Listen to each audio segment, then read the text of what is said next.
Ito po yung kanilang salas. Ito yung pinakasala nila talaga, no? Unan. Oo nga, almaryo. Ngayon ko lang nakita yun. Last time nung pumunta ako, hindi ko nakita yung almaryo. Pero di ba ang piano kapag hindi nagagamit, lalong masisira?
So makikita natin yung bahay, kahoy sa taas, tapos sa baba, bato.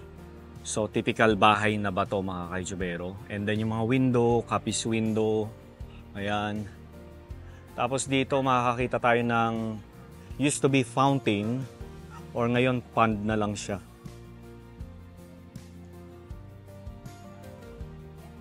Ayan. Tapos ito, azotea.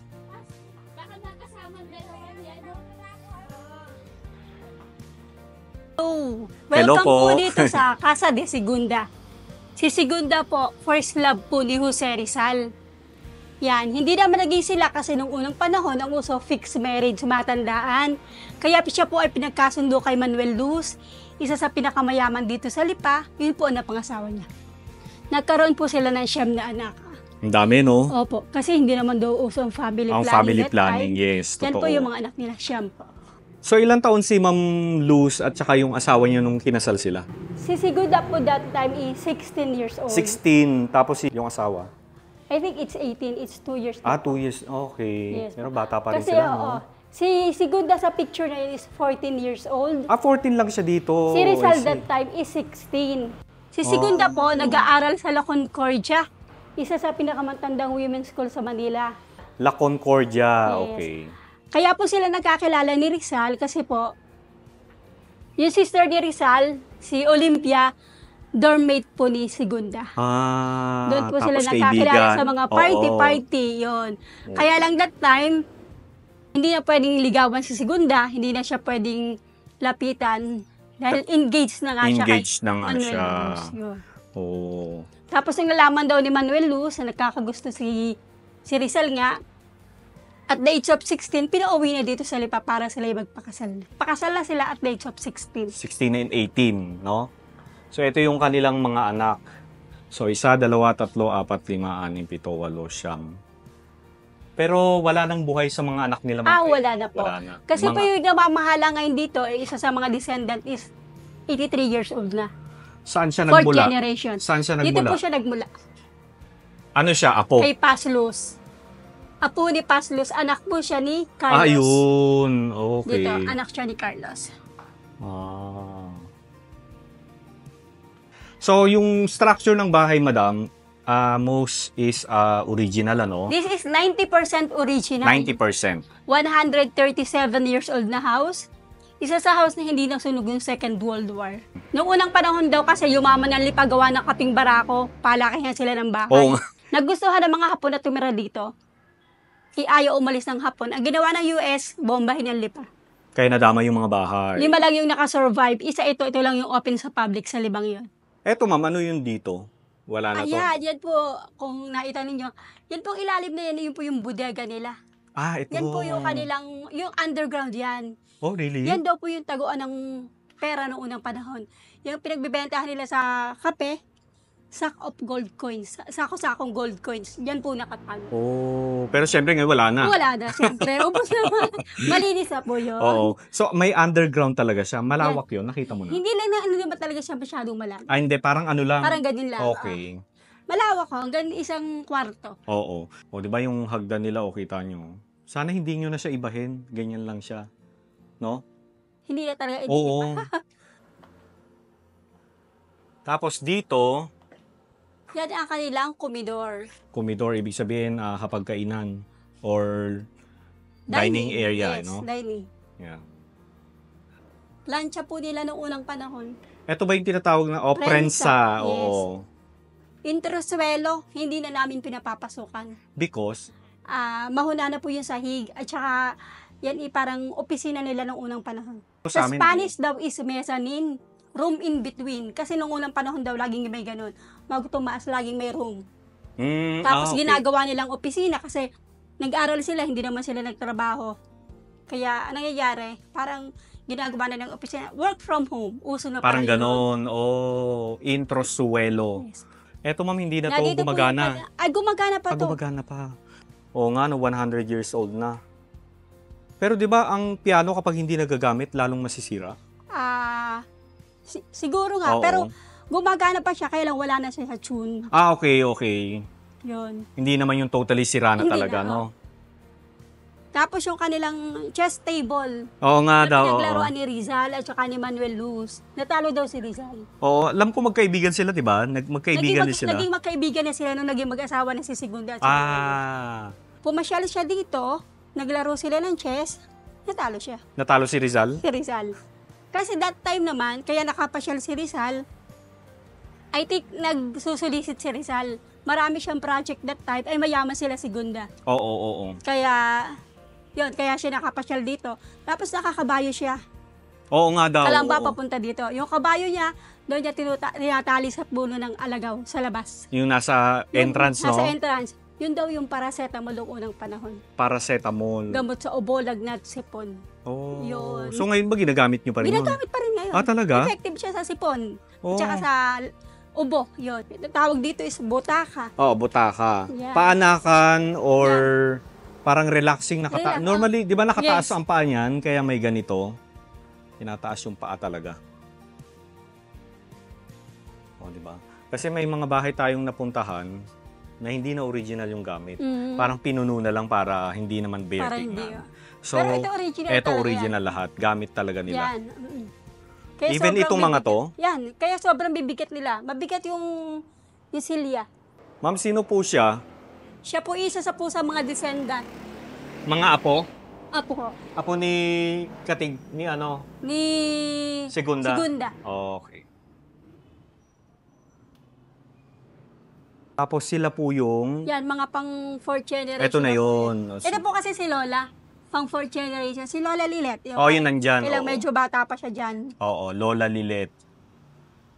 And kapag lumalabas lang si Ma'am Lola Lilet kapag mga special... Pag halimbawa yung mga matatanda na relatives na gusto magpa-tour, mga friends. Oh, mga ganon. Pero hindi na yun sa ibang tao Hindi na pinapayagan ng mga anak. O, wag tama. Tama. Kasi 82 na nga si Madam, no? Yun yung pang-araw-araw ni Segunda noong unang panahon. Originally, Pang-araw-araw na taas. damit niya. Yes. Actually, dalawa yan. Yung isa pang party, kailang nasira na yung isa. Ito pa rin talaga yung damit niya na yun? Ito, Wow. original yan.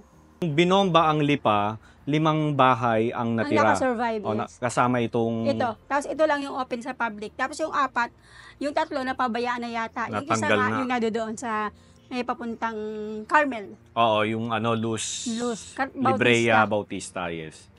Tapos eto ma'am, Ito yung isang room, extra room. parang Yung guest mga- room. Yes. Yung mga bata naman daw that time, sa banig lang natutulog. Oo nga, oo. Kaya, yan, wala silang kutsyon nung unang panahon.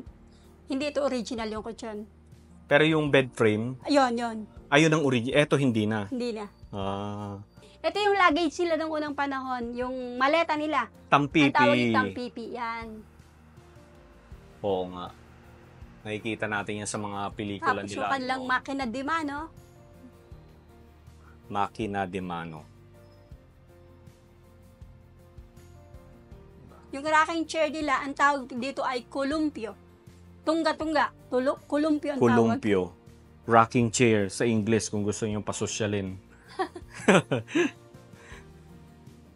Yan yung bahay ni Madam ngayon, ano? Diyan siya. Ito. Yan, isa rin sa mga apo. Kung Isa si rin sa- Lola ay apo sa tuhod, ang nakitira dyan is apo sa talampakan daw. Kasi pamangkin na ni Lola eh. So, pag wala na sa talampakan, Ay, malayo yung pinsan na, hindi na Okay. kasali.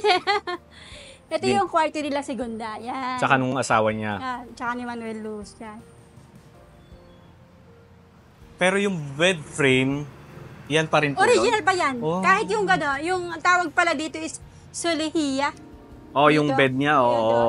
Yung butas-butas na gano'n. Oo. Even the aparador, ano? Yes. Unan. Oo nga, almaryo. Ngayon ko lang nakita yun. Last time nung pumunta ako, hindi ko nakita yung almaryo. Hindi nakita. Oo. Yan, almaryo tawag Ito, siya. almaryo. Lagayan ng unan. Yes. Ayan, oh.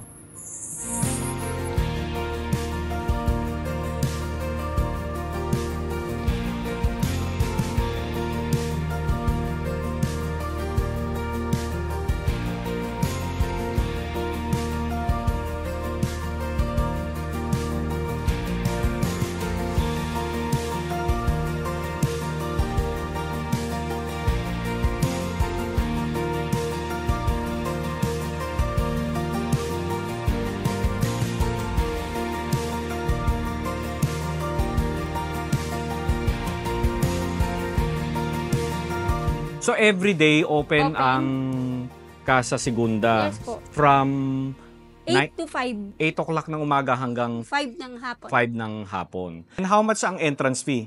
Pag regular viewing lang, Pag 100 each, pero Ah. pag estudyante is 50. 50 mas mababa. Okay, paano dun sa mga magsushoot? 300 per hour. Ang mga ganun na, okay. Per hour na ngayon ng char, okay. Kailan Ito po inayos yung yung Asopeya? Asopeya. Anong year? Alam mo? Hindi ko lang natanong kung ilang year na to, pero matagal na rin po talaga. Ito po yung kanilang upuan. Ang tawag po dito is batibot.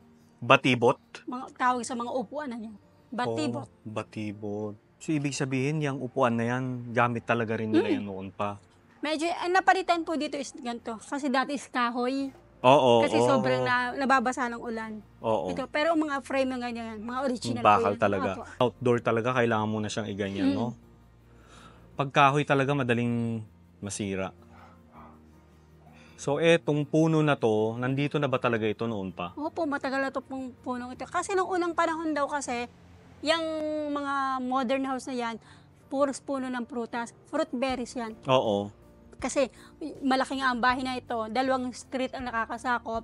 Ang ginawa nung pang 4th generation, isa sa descendant na tinirhan nila, yan.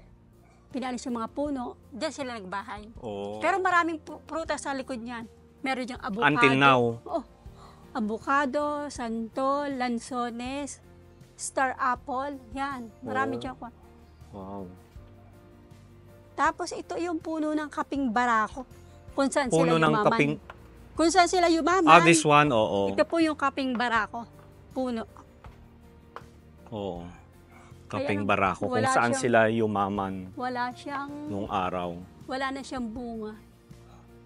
Di ba pag ano yan, kapag kulay So, red, inaano natin, kinikendy? Oo.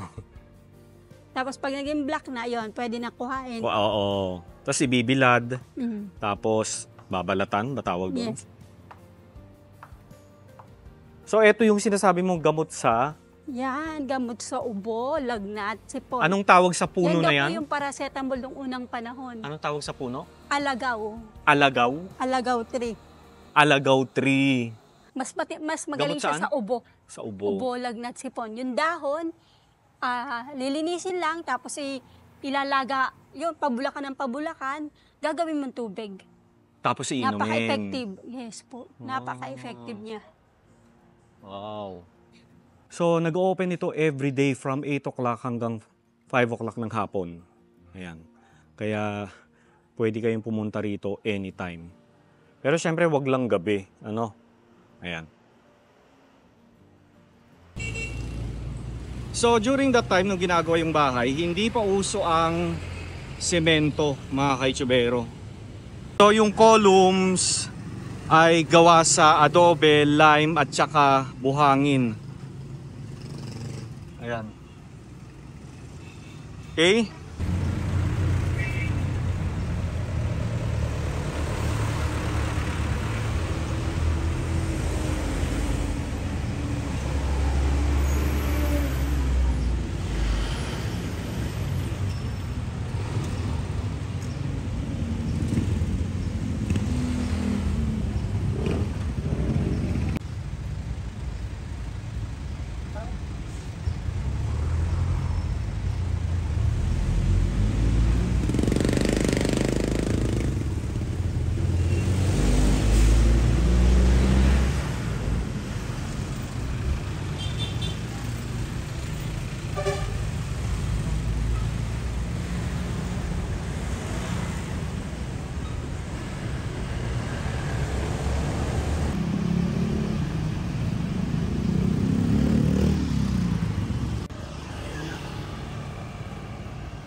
Okay, so ang bahay na ito ay pag-aari pa rin ng mga Luz and Bautista, mga kaitsubero. And hindi ito open for public viewing. Ayan.